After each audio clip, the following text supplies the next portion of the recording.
Electromotive force, electromotive force, electromotive force क्या है? ये बहुत ध्यान से समझना, बहुत ध्यान से समझना। इलेक्ट्रोमोटिव फोर्स क्या है? अगर जब आप एक सेल खरीद के लाते हैं मार्केट से, तो उसके ऊपर लिखा हुआ होता है, याद देखना, 1.45 वोल्ट। तो वो 1.45 वोल्ट इलेक्ट्रोमोटिव फोर्स है। अब ये है क्या एक्चुअली? बहुत ध्यान से समझना, क्योंकि आगे बार बार चैप्टर में हम इसको यूज करेंगे।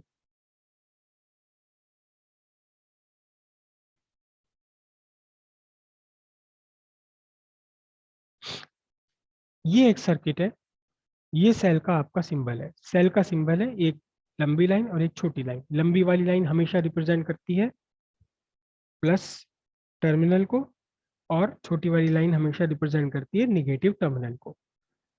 तो इस तरह से ये सेल का सिंबल बन गया। ये छोटा सा स्मॉल आर इसके साथ में लिखा जाता है, इसे हम बाद में डिस्कस करेंगे। ये एक्सटर्नल सर्किट का रेजिस्टेंस हो गया, वॉट एवर इट इज। अब इलेक्ट्रोमोटिव फोर्स क्या है? बहुत बहुत ध्यान से इसे बात को समझिएगा। अब इलेक्ट्रोमोटिव फोर्स क्या है? यहां से सेल के पॉजिटिव टर्मिनल से चला 1 coulomb of charge, unit positive charge, cell की पॉजिटिव टर्मिनल से चला, इस पूरे एक्सटर्नल सर्किट में गया, और वापस सेल के अंदर से भी होते हुए वापस उसी जगह आ गया जहां से चला था। पॉजिटिव टर्मिनल से चला था, पॉजिटिव टर्मिनल से आ गया। अब सेल को इस चार्ज को चलाने के लिए सेल को कुछ मेहनत करनी पड़ती, वर्क करना पड़ता है।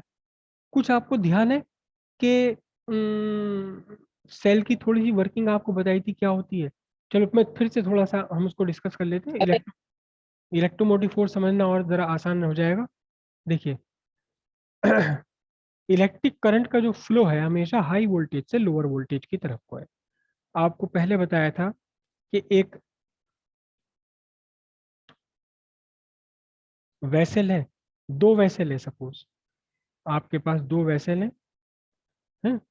एक में लिक्विड का लेवल ऊपर तक है, ये रहा, यहाँ तक लिक्विड का लेवल है। दूसरे में लिक्विड का लेवल नीचा है। हो सकता है इसमें लिक्विड ज्यादा हो, लेकिन इसका लेवल नीचा है। आपने इन दोनों को एक पाइप से कनेक्ट कर दिया, पाइप से कनेक्ट कर दिया तो क्या होगा? लिक्विड का फ्लो हायर लेवल से लोअर लेवल की तरफ हो जाएगा। लेकिन ये कब तक चलेगा? लिक्विड का लेवल का फ्लो तब तक चलेगा जब तक कि घट करके एक लेवल घटते घटते और दूसरा लेवल बढ़ते बढ़ते एक दूसरे के बराबर हो जाए। जहां लिक्विड के लेवल बराबर हो गए, वहीं पर क्या हुआ? ये करंट, लिक्विड का फ्लो रुक जाएगा। अगर आप चाहते हैं कि इसमें से लगातार लिक्विड का फ्लो चलता रहे, तो आपको करना क्या पड़ेगा? आपको एक पंप लगाना पड़ेगा। आपको क्या लगाना पड़ेगा? एक पंप लगाना पड़ेगा।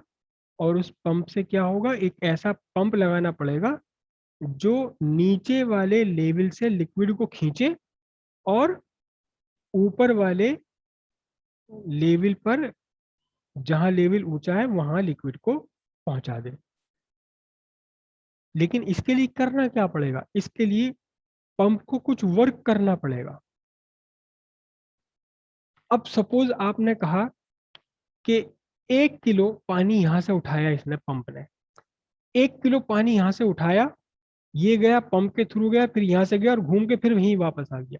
या यहां से शुरू करो, 1 किलो पानी इस पंप ने फेंका, मैं वर्ड यूज कर रहा हूं फेंका, थ्रो किया इसने पानी, फेंका यहां लाया, और वो पानी घूम करके वो सब फिर पंप से निकलते हुए यहां तक आ गया।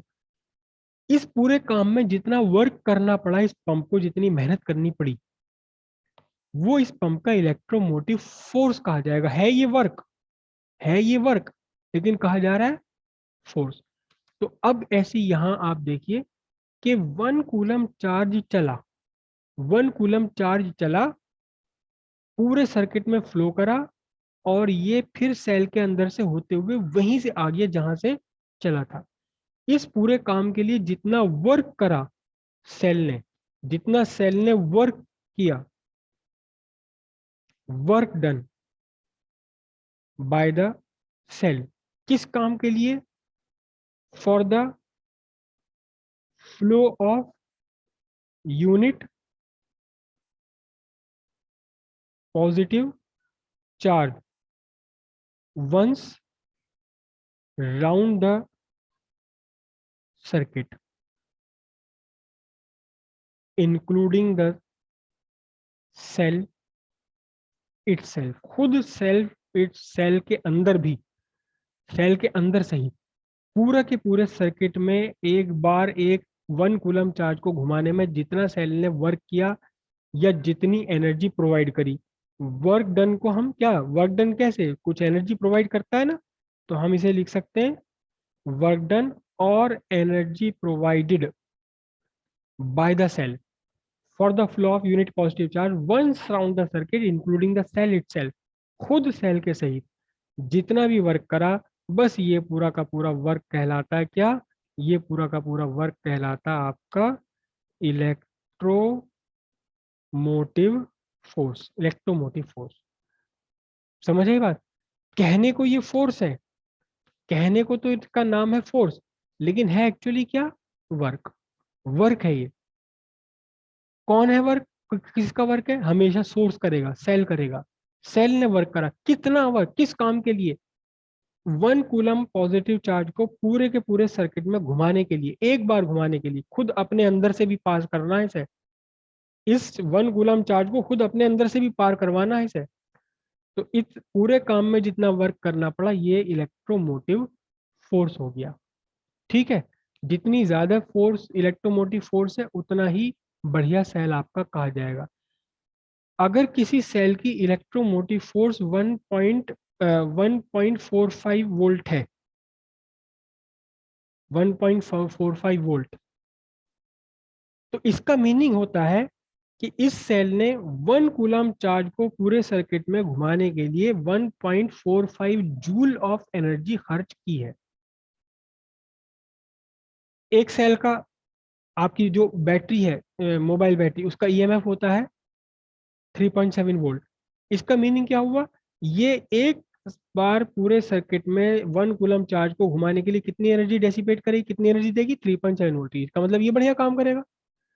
एक्चुअली इलेक्ट्रिक सर्किट का काम क्या होता है, इलेक्ट्रिक एनर्जी को सर्किट दूसरी फॉर्म में कन्वर्ट करना। जब आप मोबाइल यूज करते हैं तो इलेक्ट्रिक एनर्जी साउंड में और लाइट में कन्वर्ट हो रही है। 1 कूलम चार्ज को घुमाने में 3.7 जूल की एनर्जी खर्च हो जाती है, 3.7 जूल की एनर्जी दे देती है आपकी बैटरी। और आपका जो नॉर्मल सेल है 5 रुपए 7 रुपए वाला, वो 1 कूलम चार्ज को पूरे सर्किट में, इससे कोई फर्क नहीं पड़ता कि सर्किट कैसा है बाहर, कितना बड़ा सर्किट है, किससे क्या है, इससे कोई फर्क नहीं पड़ता।